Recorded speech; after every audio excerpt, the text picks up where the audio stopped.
Indian journalist association केवल एक संस्था नहीं है, यह भारत के स्वतंत्रता संग्राम की धड़कती हुई चेतना है। হরিয়ানার মাননীয় রাজ্যপাল শ্রদ্ধেয় অধ্যাপক অসীম ঘোষ মহোদয় বলতে পারা যায় যে যারা অভারতীয় তারা ভারতবর্ষে বিভিন্ন বর্ডার দিয়ে ঢুকে তারা যদি হরিয়ানাতে যায়, Haryana government has got every right to take it.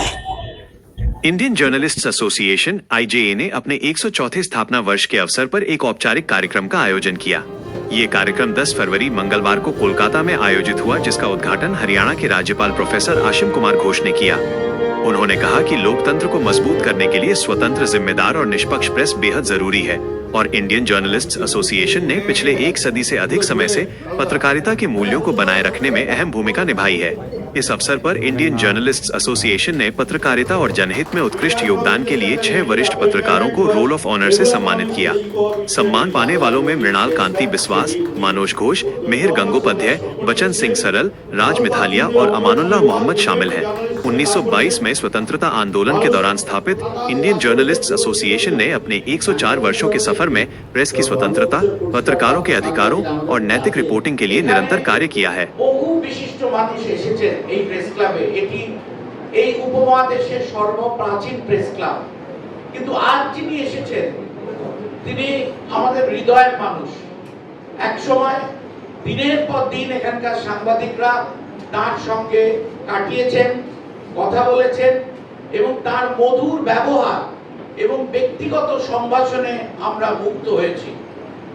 আজ আমরা একটাই কথা মনে রাখবো যে মধুর ব্যবহার, শিষ্টাচার এইটা হচ্ছে সবকিছুর ঊর্ধ্বে, যার একটা শিক্ষা আমরা শ্রদ্ধেয় অধ্যাপক অসীম ঘোষের কাছ থেকে পেয়েছি। যে যেমন না কেন, রাজনীতি হতে পারে, সাংবাদিকতা হতে পারে, আর আইন হতে পারে, চিকিৎসা হতে পারে, কিন্তু একজন মানুষের আন্তরিকতার কোনো ত্রুটি কখনো থাকতে পারে না। যেটা উনি যখন এ রাজ্যে একটি রাজনৈতিক দলের সর্বোচ্চ পদে ছিলেন, অত্যন্ত গুরুত্বপূর্ণ দায়িত্বে, তখনও যিনি যেভাবে স্থিতধী হিসেবে মধুর ব্যবহার, আপ্যায়ন, ব্যক্তিগত সংযোগ সাংবাদিকদের সঙ্গে রাখতেন, আমরা আজও তার জন্য আপনার কাছে কৃতজ্ঞ এবং আপনার কাছে কৃতজ্ঞতা প্রকাশ করি। আমাদের এই ক্লাবেরও বয়স কম হলো না, 81 বছর বয়স হলো। স্বাধীনতার আগে এই ক্লাবের জন্ম এবং এই ক্লাব অনেক অনেক ইতিহাসের সাক্ষী। অনেক বিশিষ্ট মানুষ সারা ভারতবর্ষে যারা শ্রেষ্ঠ রাজনীতিবিদ তারা এখানে এসেছেন। माननीय महोदय, इंडियन जर्नलिस्ट एसोसिएशन केवल एक संस्था नहीं है, यह भारत के स्वतंत्रता संग्राम की धड़कती हुई चेतना है। वर्ष 1922 में स्थापित यह संस्था आज अपने 104 गौरवशाली वर्ष की यात्रा पूर्ण कर रही है। यह यात्रा केवल समय का नहीं, बल्कि संघर्ष, साहस और लोकतांत्रिक मूल्यों की रक्षा की यात्रा है। माननीय राज्यपाल महोदय, जब देश आजादी के लिए संघर्ष कर रहा था, तब पत्रकारिता केवल पेशा नहीं थी, वह आंदोलन थी, वह जन जागरण की मिसाल थी। हमारे पूर्वज पत्रकारों ने कलम को हथियार बनाया और सच को जनता तक पहुंचाया। स्वतंत्रता के बाद भी यह संघर्ष समाप्त नहीं हुआ। लोकतंत्र को मजबूत करने के लिए, प्रेस की स्वतंत्रता की रक्षा के लिए इंडियन जर्नलिस्ट एसोसिएशन हर दौर में खड़ी रही, बिना समझौता किए। न बिके, न डरे, न कभी, यही पहचान रही इस संस्था की। माननीय महोदय, बंगाल की धरती भारत की आत्मा की आवाज रही है। यहीं से विचार जन्मे, यहीं से क्रांतियां उठी और यहीं से देश को दिशा भी मिली। यह मिट्टी सवाल करना सिखाती है और सच के लिए खड़ा रहना भी। पत्रकारिता के क्षेत्र में भी बंगाल ने हमेशा नेतृत्व किया है, साहस दिया है, विचार दिया है और सच बोलने की ताकत दी है। इस गौरवशाली परंपरा को स्मरण करते हुए इंडियन जर्नलिस्ट एसोसिएशन अपनी 104 वर्ष गांठ पर इस विशेष कार्यक्रम का आयोजन किया है। यह केवल उत्सव नहीं, यह आत्ममंथन है, यह आत्मचिंतन है। माननीय महोदय, आज का समय पत्रकारिता के लिए अत्यंत चुनौतीपूर्ण है। तकनीक बदली है, माध्यम बदला है, लेकिन पत्रकारों की जिम्मेदारी नहीं बदली है। आज भी सत्ता से सवाल पूछने का साहस और आम आदमी की आवाज बनने का दायित्व पत्रकार के कंधों पर ही है। ऐसे समय में आपका मार्गदर्शन और आपकी उपस्थिति हमारे लिए नैतिक संबल है। माननीय महोदय, इंडियन जर्नलिस्ट एसोसिएशन सौभाग्यशाली रही है कि देश के सर्वोच्च संवैधानिक पदों पर आसीन महान व्यक्तियों का सानिध्य हमें मिलता रहा है। आज आपकी उपस्थिति उस परंपरा को और अधिक सुदृढ़ कर रही है। जब संविधान का रक्षक साथ हो तो सच है कि राह और मजबूत हो जाती है। लेकिन অনেকদিন পরে ইন্ডিয়ান জার্নালিস্ট অ্যাসোসিয়েশনের একটি অনুষ্ঠানে এলুম, খুব ভালো লাগলো।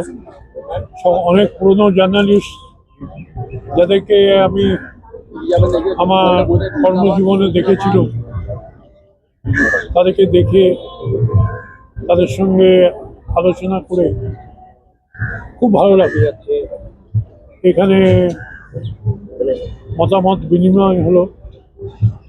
আমাদের হরিয়ানা সম্বন্ধে অনেকে জানতে চাইলেন, হরিয়ানা সম্বন্ধে বলল, আর্থিক অবস্থা, হরিয়ানার উন্নতি কীরকম হচ্ছে, হরিয়ানা এত উন্নতি কেমন করে সম্ভব হলো, যেটা ভারতবর্ষের অন্য অনেক রাজ্যকে পিছিয়ে দিয়ে সে এগিয়ে যাচ্ছে, এর কারণ কি ইত্যাদি বিষয় নিয়ে মতামত এক্সচেঞ্জ অফ ভিউজ যেটাকে আমরা বলি, সেটা হলো।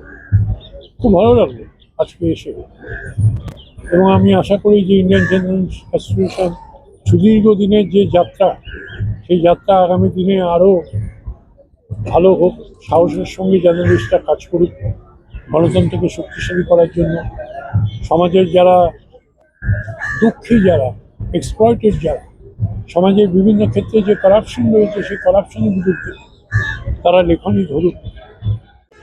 আজকে অনেক প্রেশারের মধ্যে, লাইফ রিস্কের মধ্যেও কাজ করতে হচ্ছে। প্রফেশনটা আজকে ব্রিটিশ আমলে যে বিপদটা ছিল, আজকে আবার নতুন বিপদ দেখা দিচ্ছে যে আমরা টলারেট করতে পারি না। আমার উল্টো ওপিনিয়ন যাদের রয়েছে, তাদের ওপিনিয়নটা বলতে দিতে চাই না, তাদেরকে বাধা দিই। এই চ্যালেঞ্জের মধ্যে থেকেও তারা কিন্তু কাজ করে যাচ্ছে। এইটি আমার কাছে খুব ভালো লাগলো এবং আমি তাদেরকে উৎসাহ দেবো যে এত বাধা বিপত্তির মধ্যে তারা যাতে জার্নালিস্টিক এথিক্স সেটি যেন মেনটেন করে কাজ করে।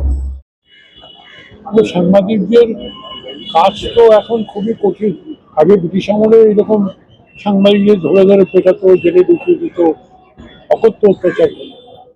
আজকেও আমরা অন্য ওপিনিয়ন বললে পরে কোনো কাগজ, সেই কাগজের যে জার্নালিস্ট যারা বিশেষ করে যারা ছবি তোলে, এই জার্নালিস্টদের উপরে আজকাল আক্রমণ হচ্ছে। সেটা খুবই দুঃখের। আমি আর ঘোরতর বিরোধী, প্রবেশ করি।